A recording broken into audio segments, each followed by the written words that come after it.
ये बताइए कि आयुर्वेदा का जन्म कैसे हुआ और आयुर्वेदा का मतलब क्या होता है in the most simplest method. Okay, ये 5,000 साल पुरानी साइंस है, एंड इसका एक मिथोलॉजिकल स्टोरी है कि कैसे आयुर्वेद आया था। जब इंद्रदेव और ब्रह्मा विष्णु सब लोगों ने मिलके दुनिया बनाई थी।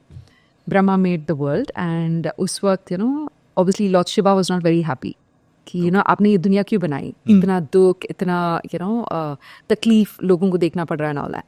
सो Brahma obviously said there is another way of looking at it. आप दुख देख रहे हो, यहाँ पे सुख भी मिलता है एंड हम लोग अपने इस मनुष्य जीवन से हम मोक्ष पा सकते हैं, निर्वाण पा सकते हैं। Okay, but the journey of human beings in this world is not easy. जब दुनिया बनाई गई थी तो काफ़ी सारे माइक्रो ऑर्गेनिजम्स भी पैदा हुए थे। कुछ अच्छे हैं, कुछ बुरे भी है। इसकी वजह से काफ़ी सारी बीमारियां भी होने लगी थी। तब स्वर्ग में जो इंद्रदेव है वहाँ पे 2 डॉक्टर्स थे, अश्विनी ब्रदर्स। ओके, तो स्वर्ग में भी बीमारियां हो सकती है। Okay, heaven is not devoid of pain, let me tell you that. We think that heaven is like pain free. No, there are problems there also, right? Now, what is heaven, what is hell? It's basically different states of happiness. Okay, heaven is here, human beings are here, hell is here. So that point in time, Dhanvantri decided to come to earth to help mankind understand how to live on this planet disease free. तो जब वो धरती पे प्रकट हुए थे तब एक सोने का बर्तन लेकर आए थे जिसमें एक सोने का लिक्विड था। उस लिक्विड का नाम है घी, सदगौत घृतम बोलते हैं, 100 वॉश्ड घी। मतलब आप 100 बार उस घी को ऐसे गोल गोल घुमाते हैं, फिर पानी डालते हैं, फिर वापस 100 बार ऐसे घुमाते हैं, फिर पानी डालते हैं, फिर 100 बार, ऐसे 100 बार आप करते हो। 100 rotations into 100 times, it's called 100 washed ghee. इससे काफ़ी सारी बीमारियां मिट सकती है।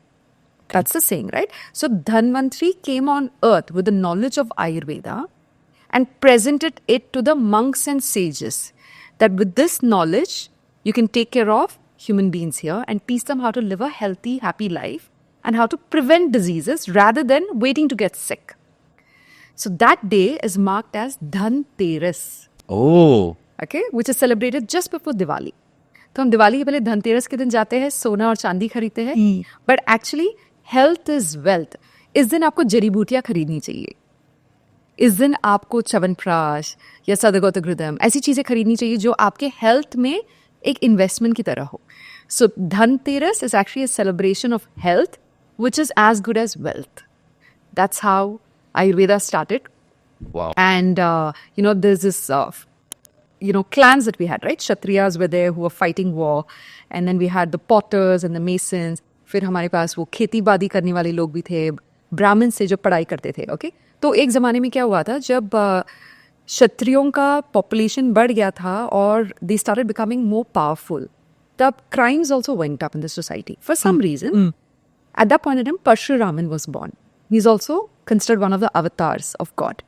Parshuraman came and he had an axe and he killed a lot of Kshatriyas at that point in time. Right? तो उसने अपने axe से काफ़ी सारे क्षत्रियों का वध कर दिया था उस वक्त। Okay. तो ये सब खत्म होने के बाद it was called a cleansing, removing all the people who were causing harm to the society at that point in time. Okay? Now I'm not saying, one society is bad, one society is good, not that. Okay? At that point in time, there was some amount of corruption. फिर परशुरामन को बहुत दुख हुआ था कि ये क्या कर दिया मैंने, एंड तब उन्होंने अपना जो एक्स है पानी में फेंका और भगवान से कहा कि आप मुझे इतने साइज का धरती दीजिए, give me the size, give me land which is the size of that axe. Kerala was born. Oh. That's why it's also the Ayurveda, God's own country and the Ayurveda birthplace capital. of Ayurveda, Yes. right? So Parshuraman went from being a warrior. Now this is a mythological story, okay? There's obviously no documented evidences of that, and I'm sure scientists in the future will find evidence for it, just like how they found evidence for Ramayana and the Setu The Bridge. Rama Setu. Right? They will find evidence for this also, hopefully. So Kerala was born, which was the size of that axe. So Parshuraman went from being a warrior to now becoming an educator. तो उन्होंने 18 villages को चुना और 18 villages में 18 families को चुना। Okay? 18 families representing those 18 villages were chosen. तो उन्होंने उस 18 families को आयुर्वेद का ज्ञान सिखाया, योगा सिखाया, कलरी पैतु सिखाया। Kalaripayattu is the mother of all martial arts. आपके karate, taekwondo, kung fu, judo, ये सब कलरी पयुतिस से एक्सट्रैक्ट किया गया था और चाइना जाके वो स्पेशलाइज साइंसेस बन गए थे। आयुर्वेद के ज्ञान में आपको सब चीज़ें मिलेगी, नेचुरोपैथी मिलेगा, होम्योपैथी मिलेगा, yoga as a sister science Ayurveda के साथ जाता है। इसमें आपको एक्यूपंक्चर मिलेगा, एक्यूप्रेशर मिलेगा, नीडल थेरेपी मिलेगा, कपिंग मिलेगा, ये सब चीज़ इसमें